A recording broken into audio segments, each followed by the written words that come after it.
Charlie Kirk.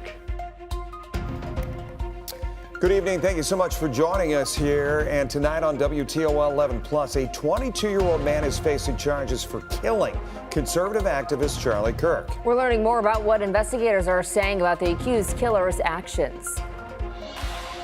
If you want to criticize my 16 years of service, please bring it on. And on Capitol Hill, politicians unleash on FBI Director Kash Patel the questions senators were asking and the way Patel defends his choices. And this dog got himself in a terrifying situation, and now his owner is warning other dog owners about keeping your dog at a distance from bodies of water.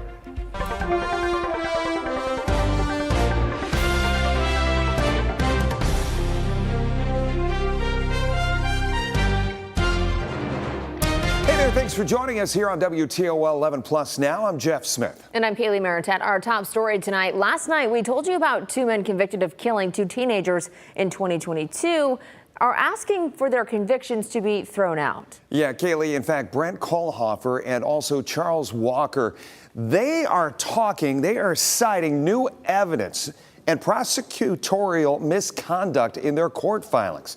The men were convicted last May with killing Kamarion Wilder and Keyshawn Pittman.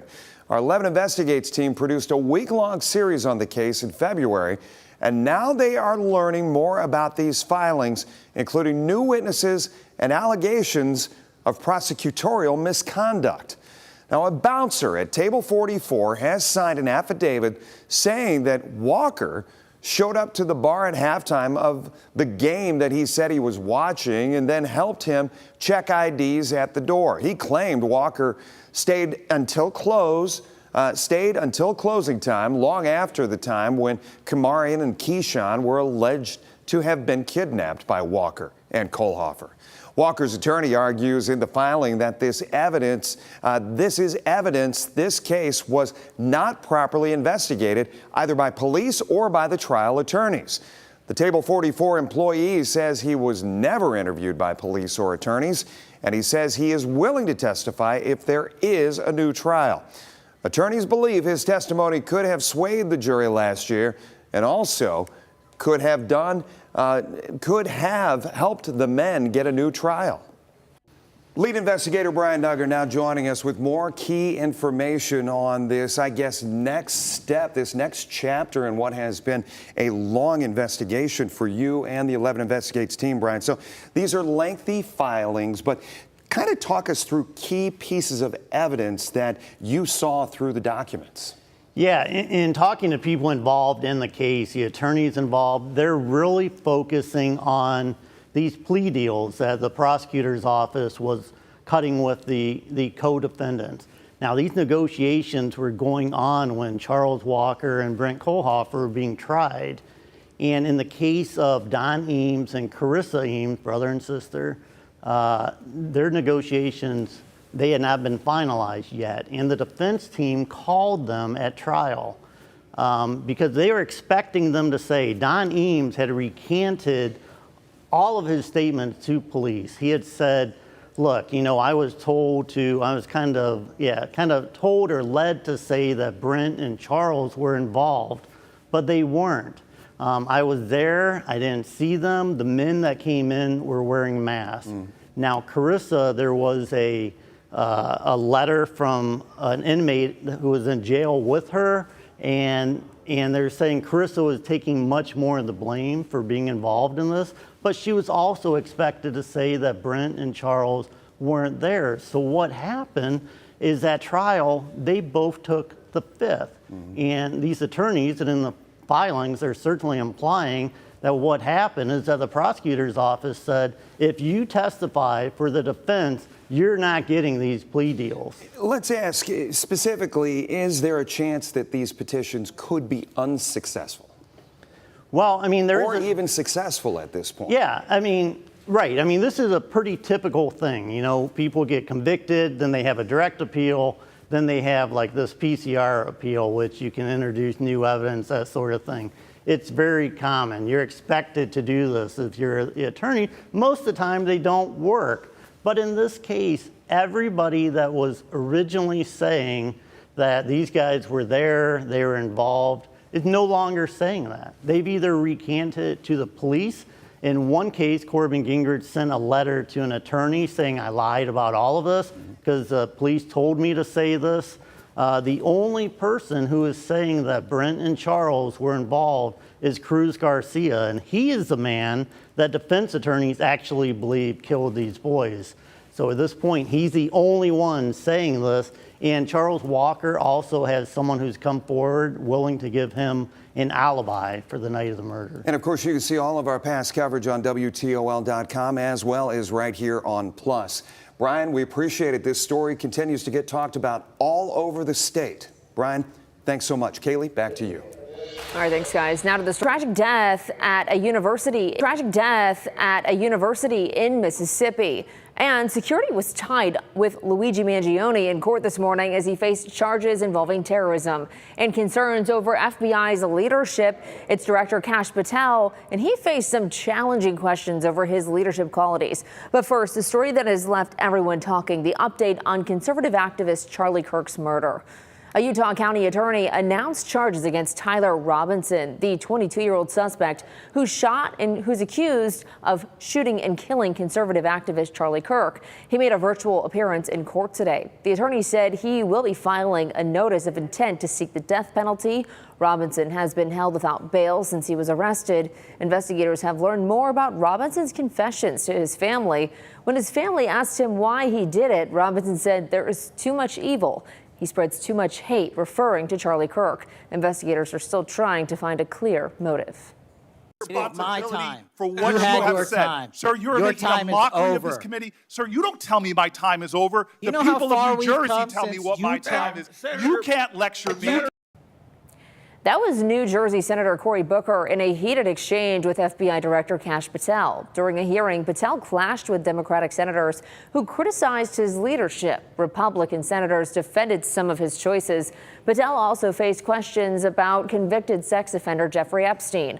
Lawmakers on both sides of the aisle pressed for the FBI to release more information. He'll be back on Capitol Hill again tomorrow as he faces more questioning, this time on the House side.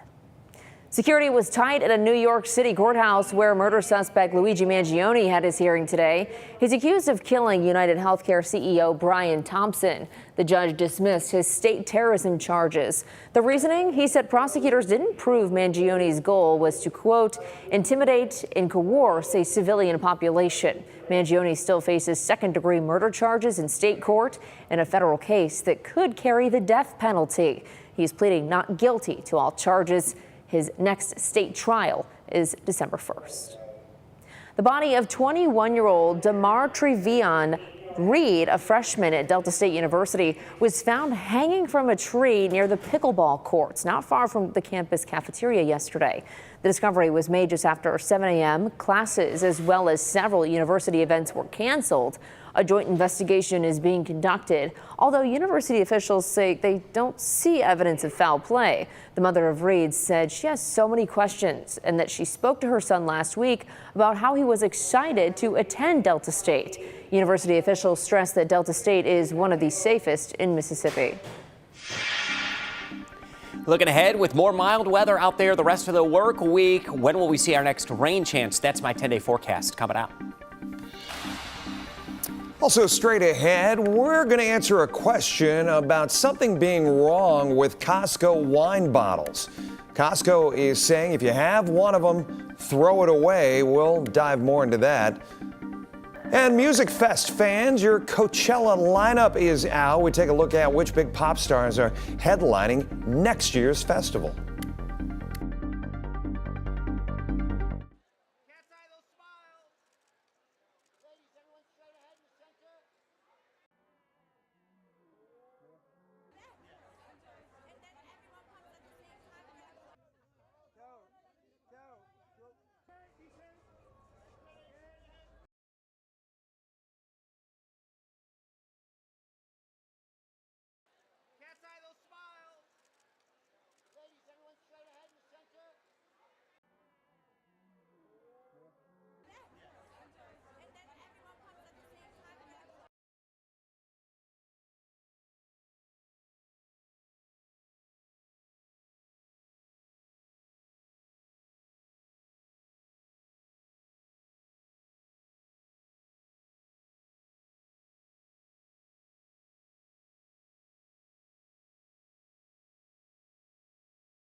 Welcome back. If you're watching us right here on WTOL 11 Plus, you already know about the exclusive streaming platform, but do you follow us on social media?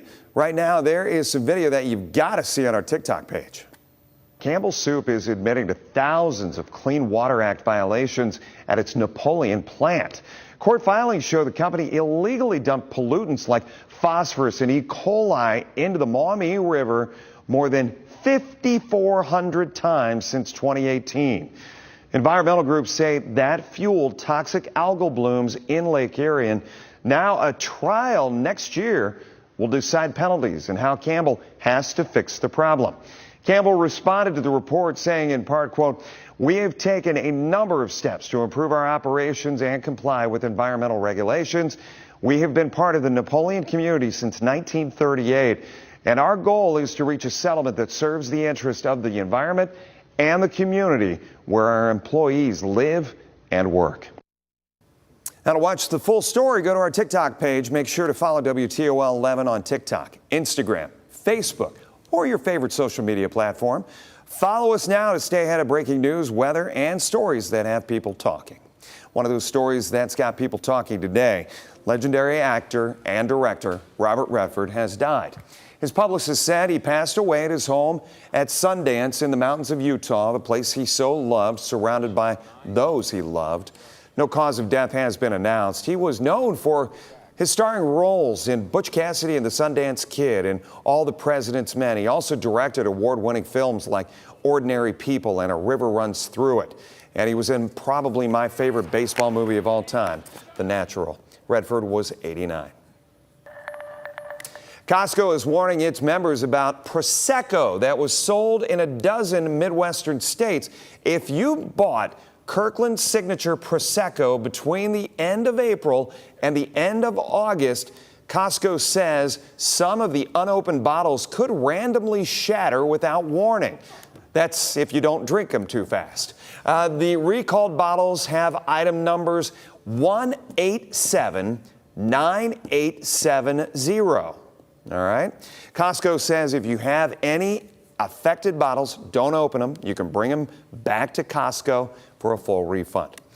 Singers Justin Bieber, Sabrina Carpenter, and Karol G, they are headliners at the next year's Coachella Music Festival. Other performers include DJ Onima and singer Teddy Swims, rapper Young Thug, K-pop boy group Big Bang, among others. The full list of performers is on the Coachella website and social media platform. The California Music Festival is set for the weekends of April 10th through the 12th and April 17th to the 19th. Passes go on sale this Friday. You can register now for access. You've been to that, yes? Coachella, no. Okay. No, Electric Forest in Michigan was kind of my go-to festival. I've never been to Coachella. Didn't have to travel as far. Didn't have to travel as far, no. I'm sorry. I knew probably 3 of the names I read. That was the highlight of the show so far. I think you had me at Young Thug. Is that why we're going to expect Chris to go to?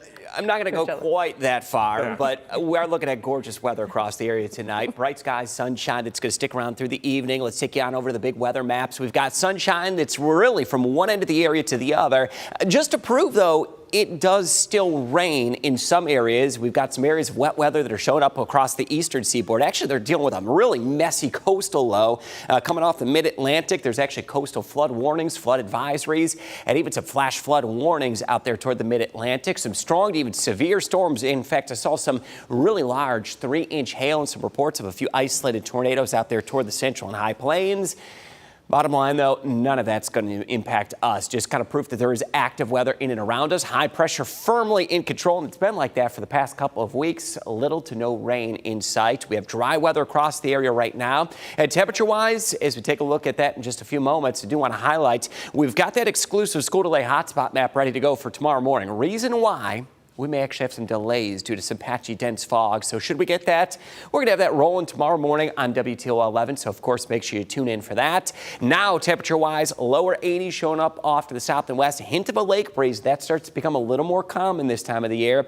Showing up for our lakeshore areas, dropping us back into the 70s. Either way you dice it, it is a beautiful evening here in late summer. Just a really dry setting. There's just no way around this one. That moderate drought continues to expand. Could, as we get updates later this week, borderline enter into some severe drought for parts of the area. And if you look out the door and out the window, you notice it. No surprise, very dry. It's now been a dozen straight days without any rain. You'd have to go back to September 4th, last time we actually got a drop of rain in the area. And one of the drier stretches from August 1st to September 15th that we've experienced in quite some time. Now, first thing for tomorrow morning, you head out the door, patchy fog going to be a possibility for that morning. Bust out forecast mid-50s. And where we get that thicker fog could result in a few isolated delays. There's the upper 70s toward recess time, low 80s as we go into the after-school hours. Now, there's no rain out there. Patchy fog will be showing up across the area as we get into our Wednesday morning. Dry Wednesday afternoon. Should avoid any widespread fog Thursday. I think the winds pick up just enough to keep that fog from being a major threat on Thursday. And then by Thursday afternoon, still looking at dry conditions and partly sunny skies. Highs eventually going to be rolling into the 80s as we go into your afternoon tomorrow. Should have bright sunny skies as we go through that extended outlook and toward the weekend. Warmer the 2 weekend days is now trending toward to be Sunday as we're going to be back into the mid 80s if you're already lining those weekend plans up. Lake breeze going to be out there late week, Friday into Saturday. That will take us back into the upper 70s, the lower 80s. We're counting down the final summer days though, and it will feel summer-like by the end of the weekend Sunday, mid 80s. That's when we may spark that next chance of a shower late Sunday, and we're going to be more hopeful that Monday and Tuesday finally going to turn that page towards some scattered rain chances early next week as we officially enter into the start of autumn, which will happen Monday. That's a look at your 10-day forecast. Kaylee, back over to you. Well, it's normal to let your dog out and roam around the backyard, but this little dog in Florida wasn't so lucky. Yeah, his name is Dax, and he's about 4 months old. When he got too close to a creek, danger struck not only him, but also his owner. Chris Hurst from Land O'Lakes tells us more about how his dog owner saved his puppy's life. Lazy slug. 4-month-old Dax probably has no idea his owner, Danny Wright, But anyone would do it. saved his life last week. But we've never seen an alligator back here. She took Dax behind her house in Land O'Lakes and walked along this stagnant creek. I heard a squeal and I got pulled. So the alligator had him by his air tag and drags him. She says an alligator bit Dax's collar and dragged him into the water. Then Wright fought back. And I just punched and punched and punched, and I punched him in the eye enough that he kind of let go, like he unclamped a little, and I pulled out, but his teeth were like here and just drug down my arm. It may look like algae or maybe even astroturf, but it's actually floating water moss, and it provided a great cover for that 5-foot gator. Soon trappers and FWC Can't even believe this happened to my life today. came and caught the gator. I freaking fought an alligator and won. Wright recording it safely inside her porch. Be careful with your dogs, you know, these alligators are no joke. I mean, 15 feet he came out to get him, and I didn't see him. And she has a reminder for dog owners to avoid taking them anywhere close to water. I learned to be more alert. Constantly walk around. I'm looking at my phone all the time. Leave your phone at home, you know. Pay attention. Because you never know what might be lurking. But in Florida, if it's wet, you can bet a gator is close by. In Land O'Lakes, Chris Hurst, 10 Tampa Bay News. We don't have that problem here. No. As of May, the Florida Fish and Wildlife Conservation Commission has recorded 2 alligator bites on people this year. One of them fatal when a kayaker paddled over a large alligator in Lake Kissimmee. While alligator attacks with dogs aren't tracked, the commission said dogs are an easy and common target for gators. The best thing you can do is keep your pup away if you're in Florida from bodies of water. Yeah. I really care about this city and I really care about our people, and I think that is reflected in the work that I do. We're learning more about the Toledo City Council candidates running this November, what current member Nick Comives has been the most proud of during his time with council. Summer might be winding down, but that doesn't mean construction season is slowing at any time. ODOT is still working on some big projects with an emphasis on safety.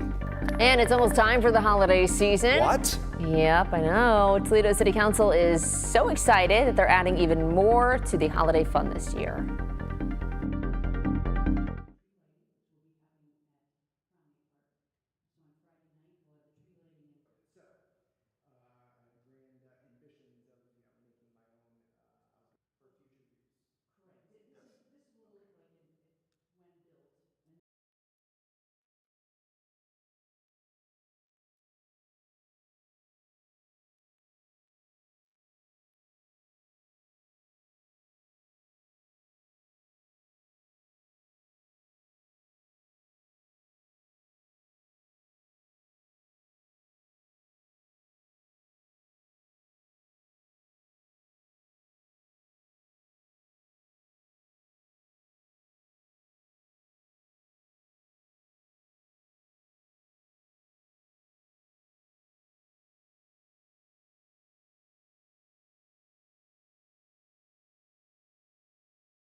Great to have you with us here on WTOL 11 Plus. Here are some of the other stories we're tracking for you tonight. Yeah, the holiday season is right around the corner, and downtown Toledo is looking to add even more holiday fun this year. The city is working to bring an international holiday market to Levis Square. The idea is to have it feature different cultures in Toledo and have it alongside the annual tree lighting in Promenade Park in November. The market would host 15 wooden booths for vendors. City Council will vote on the project next Tuesday. If given the green light council approval, the council will approve the spending of up to $37,500 toward the project.